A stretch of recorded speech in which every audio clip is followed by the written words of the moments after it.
is Jason Whitlock, host of the Fearless Podcast and host of Roll Call 3.0, which is coming hot dang this weekend, Friday and Saturday. I'm so very excited to have you in to talk about it. What is up, Jason? Matt, thank you for having me back. I've seen you now twice in the same month. This is incredible. This is the start of a friendship. I feel it. I feel it happening in this very room as we speak. And I'm very excited. Obviously, we're excited about the event this week, and we're going to talk all about it. But I'm excited about something else. I'm excited. I intentionally tried to stay away from this subject at the beginning of the show, knowing that you would be on with us, because I have two words for you, and then I'm just going to get out of the way. My two words are Shedeur Sanders. Tupac Shadur is what I'm calling him. Tupac Shadur. He wants to be a rapper, and he's wondering why the NFL wants no parts of him or is very suspicious of him. This NFL story is crazy. The people claiming racism. It's racism. That's why he wasn't drafted in the first round. Well, how about the black quarterback that was drafted number 1 overall? How about the 16 black quarterbacks scheduled to start in the National Football League this year? Half of the starters are black. How about the top 5 players in the National Football League in terms of pay? Primarily black quarterbacks. How do they walk around all of these issues? How do they walk around the fact that the National Football League has created more black millionaires, male millionaires, than any industry in the history of America? But somehow this league is racist because Deion's wannabe rapper son acted a fool during the NFL draft process, took a dump on the National Football League and teams that were interested in him, and acted like he was better than everybody else. And they said, nah, we're good. You're not that talented. You have an ego the size of your father, and you're not the can't-miss product that your father was. You're a 3rd or 4th round quarterback in a weak quarterback draft, so you're overvalued, but you're carrying yourself like you're Deion Sanders, and you're really Tupac Shadur, and we're not going to draft you that high when you want to be a rapper. You know more about sports and the inner workings of the various sports industries than I ever will. But I'm only watching. At some point, I'm only watching over the weekend to watch Mel Kiper go absolutely bonkers, yes. Right? I mean, and he did. I don't know why this man took all of this so personally, but he apparently did. But I'm sitting there thinking, if I saw a man walk into an interview and he put himself above team, which is what everybody's hearing, is that the NFL said this guy didn't act that interested in the interview process. Did not seem that interested in breaking down the quarterback position, just seemed to take an attitude of you need me far more than I need you. And these executives, they're in a bit, they don't want any part of that. Matt, let me make an analogy appropriate for your audience. Tupac Shadur was the Russia hoax all over again. Tupac Shadur was a race hoax all over again. For 2 years, the legacy sports media lied to us about who Shedeur Sanders was. He's the greatest quarterback ever. He's this, he's that. He's just like Drew Brees. He's just like Dan Marino. All of that was a lie. I played Division I college football. I've covered the National Football League throughout a 30-year career. I've seen can't miss quarterbacks before.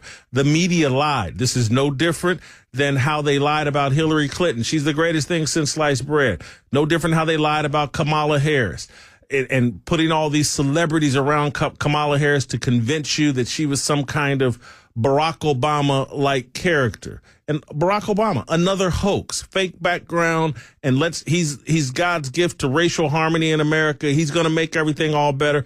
Joe Biden ran for president from his basement. They're so used to the legacy media just being able to tell us lie after lie after lie, and everybody believes it. And then all of a sudden, reality comes from out of nowhere.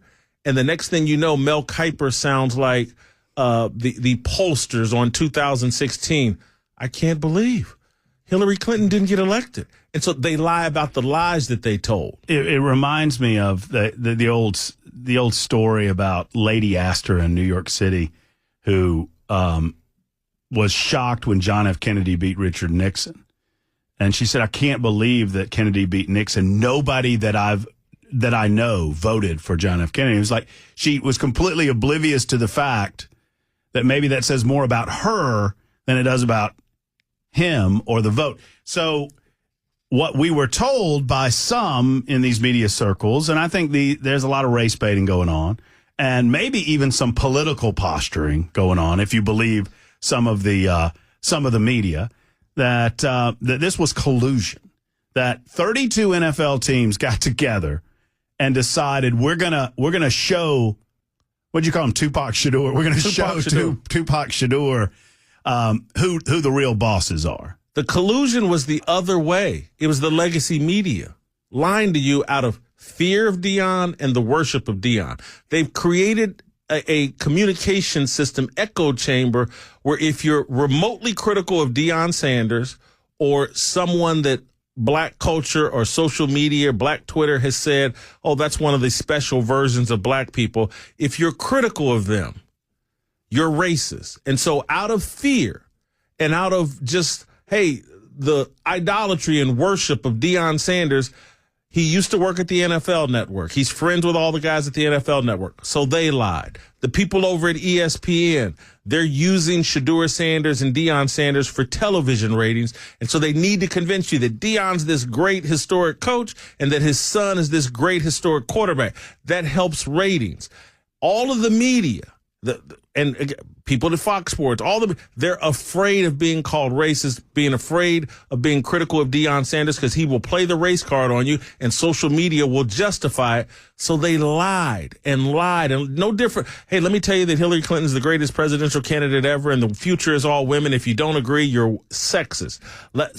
You got to say all these things about Kamala Harris. No matter how dumb she sounds in interviews, you can't say it. You can't point it out. You'll be racist or a sexist.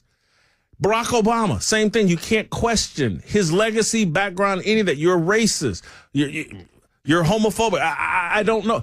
But all of these things led to the collusion on the other side of building up this lie of Shadur Sanders, and the NFL, like American voters, eventually had their say. And the scouts all said, hey, man, this guy's a second, third, fourth round draft pick with first round headaches. We're good. We're going to pass on this. I think there's a broader conversation that's been going on for several years regarding this concept of diversity, equity, and inclusion. Words that when most people who don't dive into the subject matter hear, they think, well, yeah, I mean, who doesn't want an inclusive workplace? Who doesn't want a diverse workplace? But the underpinnings of these concepts, which I think have been exposed, we were talking about Robbie Starbuck before we came on air. Robbie's done a great job of exposing some of this. It exposes this phony position that many of these companies have taken, I think, out of fear. Yes. And when they get exposed in the position that they've taken, they immediately dismantle the position because they know that it's rickety as hell and it doesn't really work in terms of colorblind meritocracy. I don't know if they immediately back away. They've been forced to back away because of people like Robbie Starbuck, because Trump won the election. Because of people like Jason Whitlock. Yeah, because the electorate has decided, like, hey, that's all BS. Listen, Matt, I told you this before we came on air. There's a very uncomfortable conversation that we have to have here in America. And people always talk about, oh, people are afraid to talk about race. That's the problem if we just talk about it. I'm not afraid. One, I'm black. And two, I have a biblical worldview. I'm not afraid of being called any name. You can call me an Uncle Tom, a coon, whatever, sellout. Hey, man, we have a black racism problem in America. It's no different than the white racism problem we had in the early 1900s, late 1800s, all throughout the 1800s. It's no different. There is an anti-white racism being led by black people in elite positions in the media space and all over these social media influencers, that the way to get clout is to just get on social media and get on TV and say the white man is the word. He's the devil. They make movies about this. I don't know if you've seen this popular movie or heard about the popular movie Sinners that's right now doing gangbusters at the box office. That is a movie with the direct intent and directed messaging of white people are the devil. And black people are going to this movie and celebrating this movie, It's birth of a nation just in reverse, but on steroids. It has a very hostile, racist message towards white people.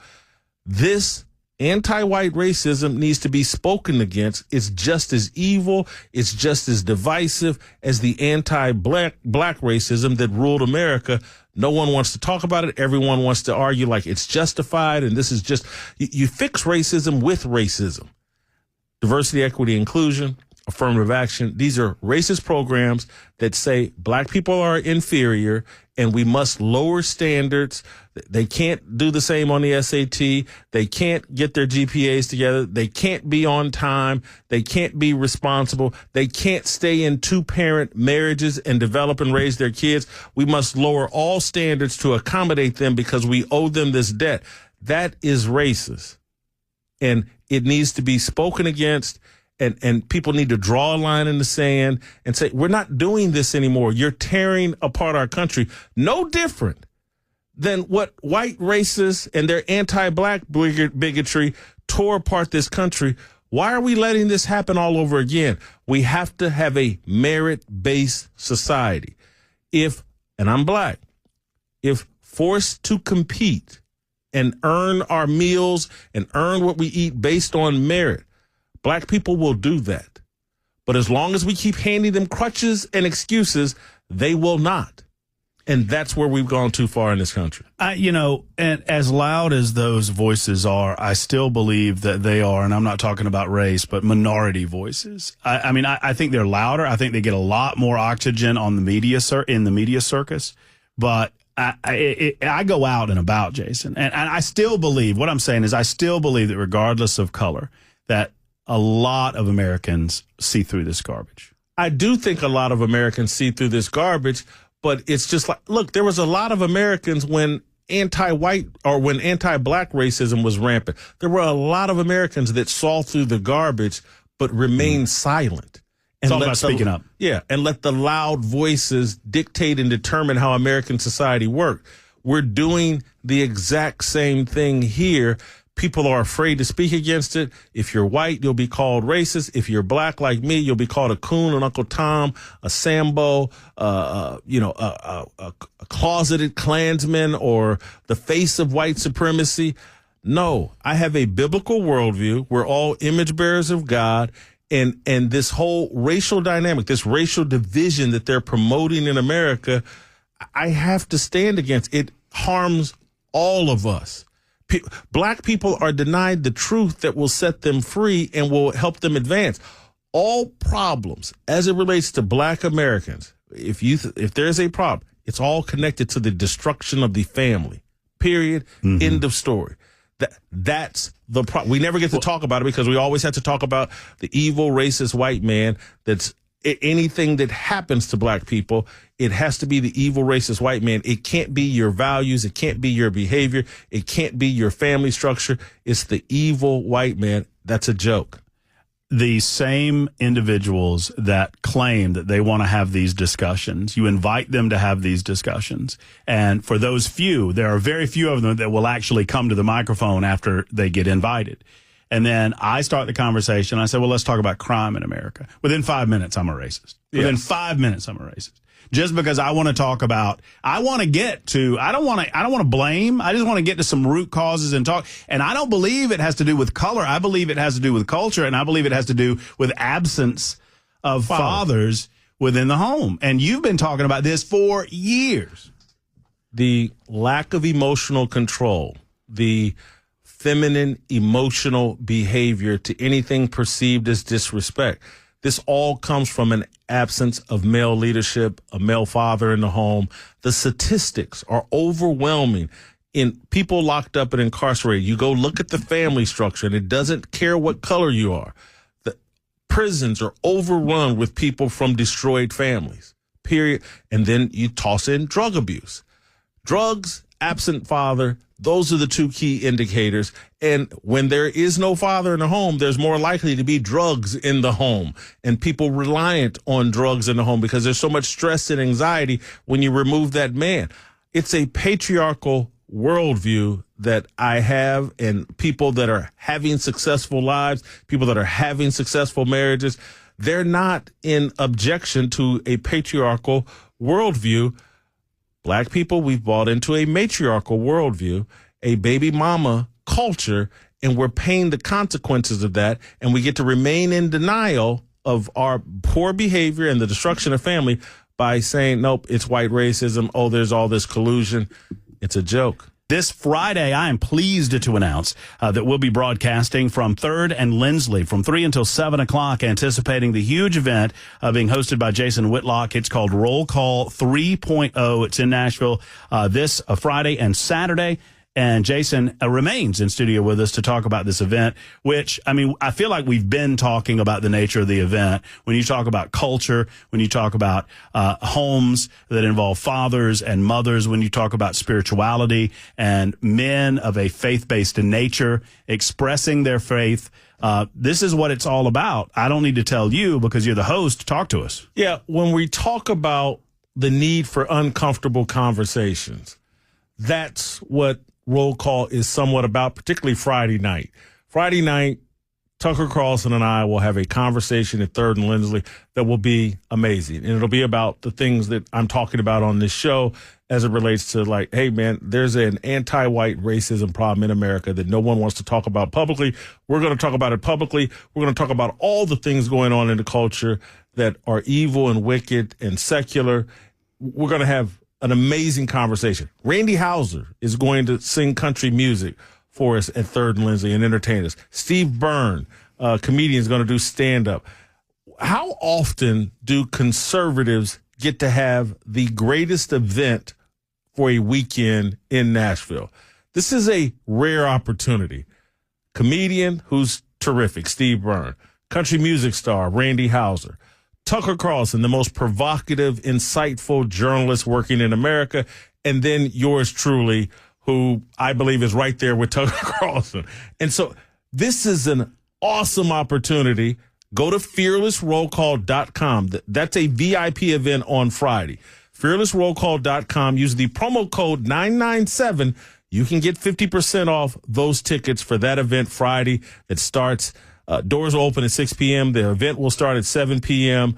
There's an opportunity. If you want to ante up, you can meet Tucker Carlson, hang with us backstage. If you just want to be in the room at the event, hear the music, hear the conversation, laugh your butt off with Steve Byrne, VIP tickets half off with the promo code 997. Then on Saturday at Rocketown, we have the 3rd annual Roll Call event. I've brought in some of my favorite speakers, some of my favorite ministers. We got great music from Damian Horn.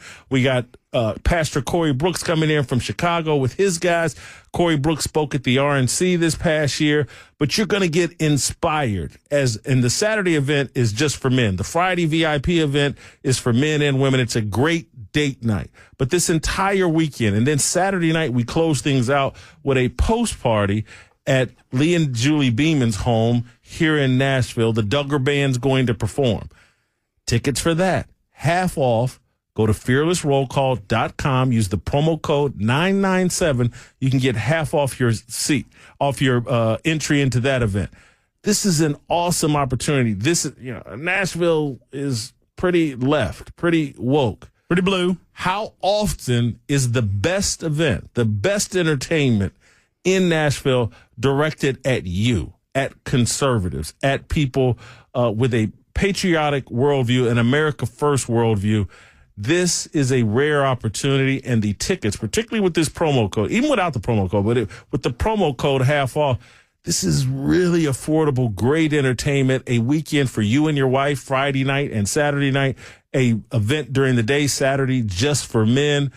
You don't want to miss this. You're not going to get very many opportunities like this where you can be surrounded by like-minded people and be entertained, tremendously entertained, with things that come from your perspective and your worldview. I love the bookend where on Friday night and on Saturday night, invite the wife, have a great time, enjoy yourself, have a great celebration. But I also love the fact that you unashamedly say, hey, look, the roll call is a men event. And for those wondering, why is that so important? Because men have fallen down in our job. We have failed to protect the patriarchy. We've failed to protect the things that made America great. And we need to have conversations amongst ourselves about how we're going to fix this. The level of courage that it takes, and I'm not calling women weak, but they're women. They choose safety over freedom. A lot of times it's in their nature. They have a womb. They develop babies. There's a level of courage that men have to muster if we're going to protect women and children. There's a conversation men must have, and we must inspire and encourage each other to stand our ground, quit apologizing for being men, quit apologizing for being Christians, quit apologizing for believing in male leadership. And so there's some conversations we have to have amongst ourselves. Iron sharpens iron. And these spaces where men can have these conversations, be inspired, and then carry that back into our homes, our communities, back to our kids. It's important that men do this so that women can play their proper role and not be asked to take the kind of risk that men, because, nobody wants to be called all these kinds of names. No one wants to be vilified and demonized for believing in a world that's not controlled by racism, believing in a world that's not controlled by the abortion industry, that's not controlled by pornography. These are, as men, we have to stand up and say, hey, enough is enough. Children, we're robbing them of their innocence. We're making them more vulnerable. It's a man's job to stand up and say, hey, not on my watch. And so, look, we're going to entertain you Friday night. We're going to entertain you and celebrate with you Saturday night. But Saturday during the day, we need some straight up man talk and encouragement. I need you all again. And I shared this. I was on a Chris Hand show. I need you all to come to this event. And that's why these tickets are so affordable. I'm going to take the financial hit here. I have anteed up, and I've talked a couple of my friends into anteing up in a big way. So all of this is highly accessible for you. You're not going to break your budget. You're not going to cost your wife the pair of shoes or the purse you promised her. You're not going to cost your kids their summer camp or any of that. Hop with this 997 promo code. You can get into the Tucker event for $100. Bring you and your wife $100 each, $200. You can come to Roll Call for $50. We're going to feed you a great lunch. Promo code 997, fearlessrollcall.com. It'll be the funnest weekend you've had here in Nashville with a bunch of like-minded people. As we wind this down, and I so encourage, and several of you are asking, and he just said it, fearlessrollcall.com. Jason just mentioned it, fearlessrollcall.com. Do not wait. 997 is the promo code. When I first started I was in my 20s when I started talk radio, and I thought I knew everything, and I still think I knew everything, but I know a hell of a lot more than I used to. But I allowed liberals to use my love of freedom against my belief in the culture. And what I mean by that is I believe that people should be allowed to live freely as they choose to live. But slowly that turned from, well, I don't need a man in the house, or my husband can stay home and the woman can go, whatever it might be, to break down the nuclear family. I watched that slow erosion, and somewhere along the way, it didn't become, I want to be free to live as I choose. If you do not support this, vocally support this, you are somehow an ist. You're a misogynist, you're a sexist, you're a racist, and they began using their erosion of American culture as a bludgeon against people that believed differently. And that's what I love so much about what you're doing. The other thing that is obvious, Matt, is that they've built a world where they try to remove the consequences of their choices. Amen. There are consequences to all choices. It's, hey, Jason, you're overweight. Therefore, you can't wear size 36 jeans. So you can't do it. You're overweight. That's a consequence. So gay marriage. You want to get married? Two men want to get married. Well, here's a consequence of marrying a man. You can't have a kid because you can't produce one. Right. But no, let's eliminate that consequence and make it legal for them to have kids. There are consequences to all of our choices. And so I'm fine with people making choices. But marriage is between a man and a woman. You want to choose to be gay. Okay, you're saying I'm not going to be married. That's what you're saying, because marriage is between a man and a woman. For me, there was a time I had a very secular lifestyle and a very sexually promiscuous lifestyle. Used to love to go to strip clubs. Used to love to chase young women. A consequences of that was I wasn't fit for marriage. And so I didn't get married. I suffered that consequence, and I regret it. I wish that I had changed up my behavior earlier, hadn't cost myself some relationships. But there's a price I had to pay for my immoral decisions. Mm-hmm. And we can't build a society where, hey, you want to overeat? Here's a pill for that. You want to get involved in a same-sex marriage? Here's a baby or 2 or 3 we'll let you adopt. Here's a womb we'll let you rent to have that baby. You want to have unprotected sex constantly and have kids. Well, we got a abortion pill that you can take the next day, or abortion clinic that we can erase the consequences for your irresponsible behavior. We can't live in a culture. You can't build a sustainable culture if no one has to suffer the consequences of their decisions. I mean, look at, I don't know if you saw, the Nashville General Assembly passed the success sequence legislation. Yeah. And the amount of people that were fighting back against success, Go to high school. Yeah, just graduate high school. Get married. Don't have a baby before you get married. Yeah.